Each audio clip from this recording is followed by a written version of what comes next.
Bonjour à toutes et à tous et bienvenue sur Radio CSERT, votre rendez-vous quotidien avec l'actualité de la cybersécurité. Je suis Marc-Frédéric Gomez, nous sommes le dimanche 24 août 2025, épisode 398. J'espère que vous allez bien. Au sommaire de cet épisode, je vais répondre à une demande d'un auditeur qui m'a fait vraiment charbonner sur un sujet, ouvert à l'origine par un article de Corben. J'ai mis pratiquement une semaine à tout lire et à assimiler. Ça sera le seul sujet de cet épisode, que j'aborderai l'ensemble des sources utilisées et disponibles sur le site de Radio CSERT. Et dans la description de l'épisode, je vous mettrai aussi les liens vers l'article de Corben. Alors le projet que je vous propose d'explorer aujourd'hui, c'est le chat control. C'est vers le scan généralisé des communications privées en Europe. Ce projet de règlement européen vise à obliger les fournisseurs de services de communication, qu'il s'agisse de messagerie, d'email ou de réseaux sociaux, à scanner automatiquement tous les messages privés, photos et vidéos de leurs utilisateurs, y compris ceux protégés par le chiffrement de bout en bout. Officiellement intitulé « Règlement sur la lutte contre les abus sexuels sur enfants », il est couramment surnommé « chat control » par ses détracteurs. L'objectif affiché est de détecter et de signaler aux autorités tout contenu pédopornographique ou toute tentative de grooming circulant sur la plateforme de communication. Ce texte a été proposé par la Commission européenne en mai 2022, mais il y a jusqu'ici pas réussi à obtenir une majorité d'appui suffisante parmi les États membres. Cependant, la donne a récemment changé. 19 pays sur 27 soutiennent désormais le principe d'un tel scan généralisé des communications privées, dont la France, le Danemark, la Belgique, la Suède, l'Italie ou encore l'Espagne. Sous la présidence tournante du Danemark au Conseil de l'Union européenne de juillet à décembre 2025, le dossier a été relancé en priorité. Un vote est prévu autour du 14 octobre 2025 où le Danemark espère réunir une majorité qualifiée d'États en faveur du texte. L'issue pourrait dépendre de la position de pays encore hésitants comme l'Allemagne. Si celle-ci rallie le camp favorable, le règlement a de fortes chances d'être adopté. Plutôt que d'imposer une porte dérobée classique affaiblissant directement le chiffrement, le projet repose sur un scannage côté client. Concrètement, un logiciel d'analyse sera intégré dans chaque application de messagerie ou de service email afin d'inspecter en local sur l'appareil de l'utilisateur tous les contenus avant qu'ils ne soient chiffrés et envoyés. On peut l'assimiler à un mouchard logiciel qui agirait comme si la poste ouvrait et lisait chacune de vos lettres chez vous avant leur mise sous pli. Si le système détecte un contenu suspect, comme une image connue de pédopornographie identifiée par son empreinte numérique ou un message jugé suspect de grooming, il le signalera automatiquement aux autorités compétentes.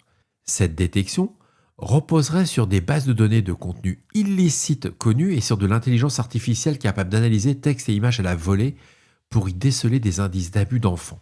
Ce dispositif s'appliquerait aussi bien aux messages textuels qu'aux images, vidéos, messages vocaux et même potentiellement aux flux audio ou vidéo en direct afin d'alerter en temps réel en cas de diffusion d'abus en live. En complément, ce projet introduit une obligation de vérification de l'âge des utilisateurs sur les services de communication.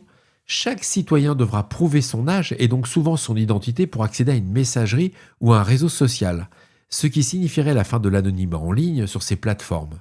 Les comptes appartenant à des mineurs pourraient être soumis à des restrictions spécifiques.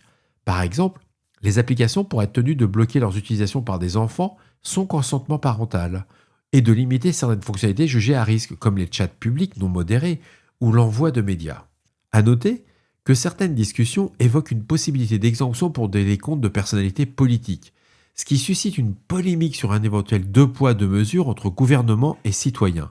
Pour l'immense majorité des utilisateurs, le système signifierait que chaque conversation privée, autrefois confidentielle, serait passée au crible par un algorithme avant même d'être envoyée.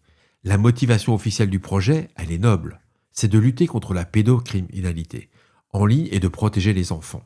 Les partisans de la mesure soulignent l'explosion des échanges de contenus pédopornographiques sur les messageries et réseaux, ainsi que les cas de prédation d'enfants via des chats.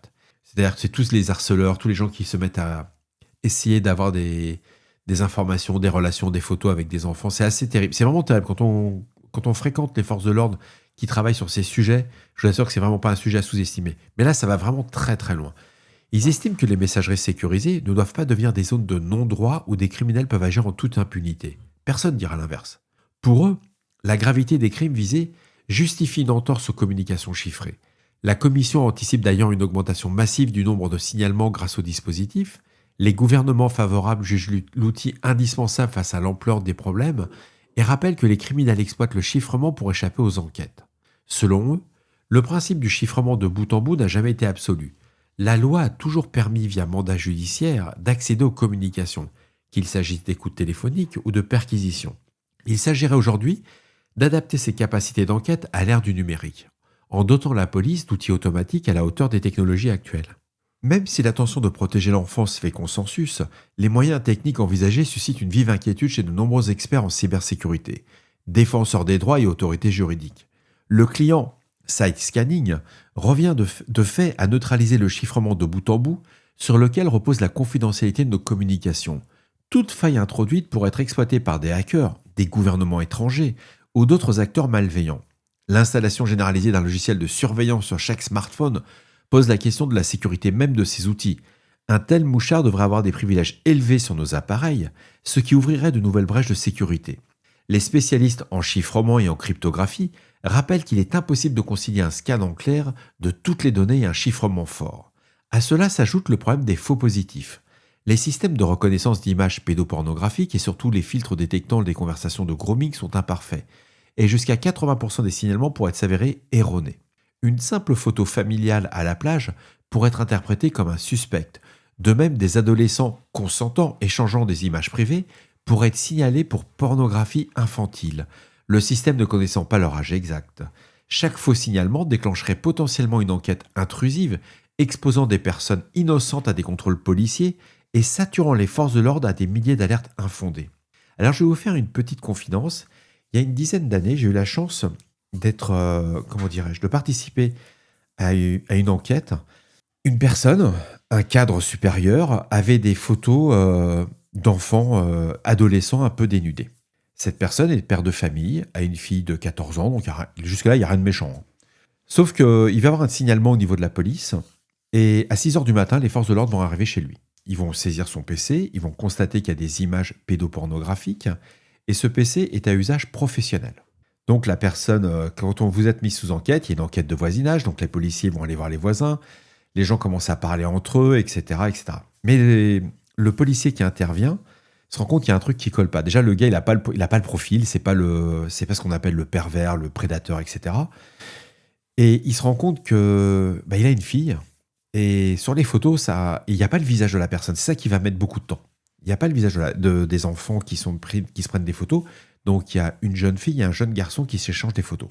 Et il va interroger la jeune fille avec l'accord des parents, avec les avocats et tout ce qui va autour. Et la jeune fille va s'effondrer en pleurs et elle va dire c'est moi qui échange mes photos avec mon petit ami qui habite de quartier plus loin. Sauf que le mal, il est fait. C'est-à-dire que la personne va perdre son travail parce que quand son employeur va recevoir aussi des demandes de la part des forces de l'ordre, au bout d'un moment, ça fuit, quoi. Et on sait que c'est pour pédopornographie. Et personne ne veut travailler avec un pédopornographe. Pas un pervers comme ça.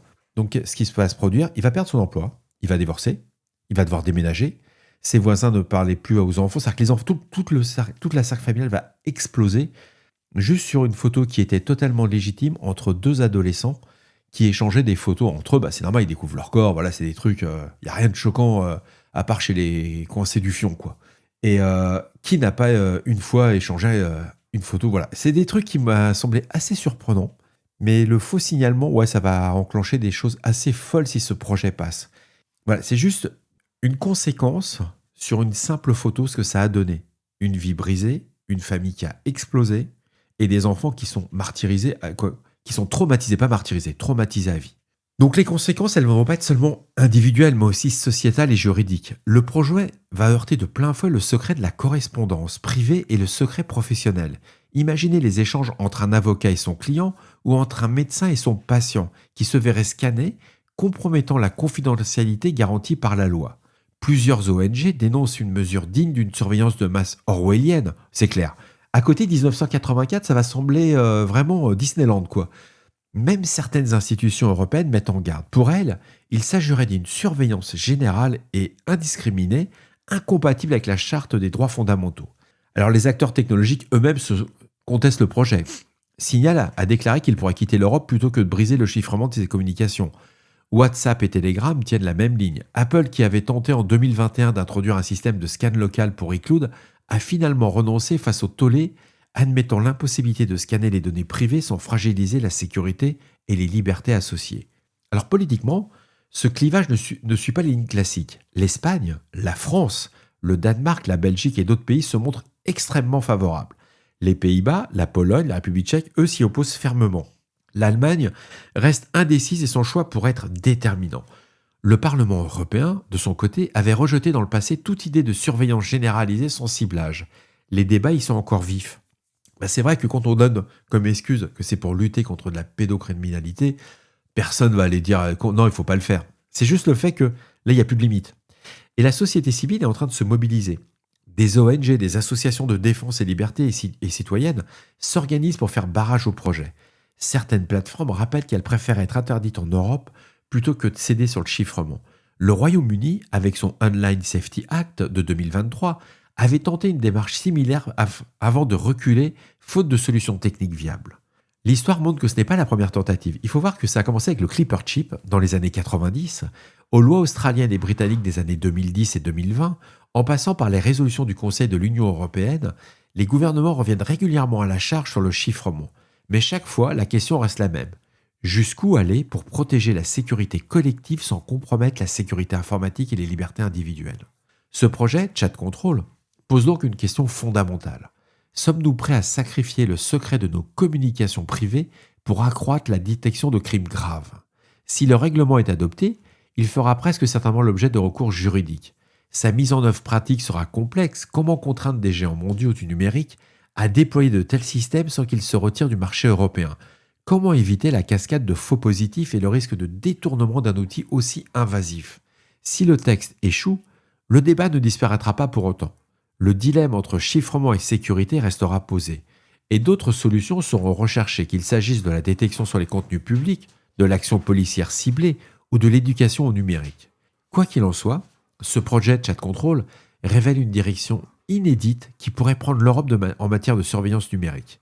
Le vote d'octobre 2025, c'est dans un mois et demi, sera un moment charnière selon son insu. Il pourrait marquer une avancée dans la lutte contre les abus sexuels sur mineurs ou l'entrée dans une ère de surveillance généralisée digne d'Orson Welles. Dans tous les cas, ce choix fera école bien au-delà de l'Union européenne, tant sur le plan technique qu'éthique. Alors les sources que j'ai utilisées pour cet article, ça va aussi bien sur des chaînes d'information comme Euronews, Digital Watch, Tech Radar, bien entendu le blog de Corben, que je remercie énormément d'avoir soulevé ce sujet, les analyses aussi du député européen Patrick Breyer et toutes les critiques juridiques au niveau de la cour de l'EDH, CHGAU, ainsi que dans Cyprus Mail. Et bien entendu, j'ai aussi utilisé Wikipédia. J'ai quand même gratté pour faire le truc, ça m'a pris une petite semaine. J'ai fait un article sur mon blog. C'est un article qui est neutre. C'est-à-dire que je ne prends pas position, je ne dis pas que c'est bien, que c'est pas bien, etc. C'est juste le fait que des institutions européennes aujourd'hui pensent que la surveillance de masse peut être utile pour lutter contre un certain type de crime. L'idée est bonne, le problème qu'il y a, c'est qu'on sait pertinemment que le jour où on met ça en place, c'est comme les impôts. La première fois, on vous dira on vous prend que 5%. Et si vous regardez la CSG et la RDS, que la première fois qu'on nous l'a sorti, c'était pour payer les retraites à l'époque déjà. Ouais, depuis, on est à combien? 17, 18%? Ça pince. Et voilà, cet épisode complètement spécial de Radio Cesseur du dimanche 24 août 2025 touche à sa fin. J'espère qu'il vous apportera des informations claires et utiles. J'ai répondu à l'auditeur, ça m'a fait hyper plaisir. J'avais dit que je mettrais un peu de temps, ça a été le cas. D'ici là, restez vigilants, surveillez vos systèmes. Et surtout, on ne réfléchit pas, on patch, on chiffre, on utilise le PGP. On se retrouve demain pour un nouvel épisode. Prenez soin de vous. Je vous embrasse très fort.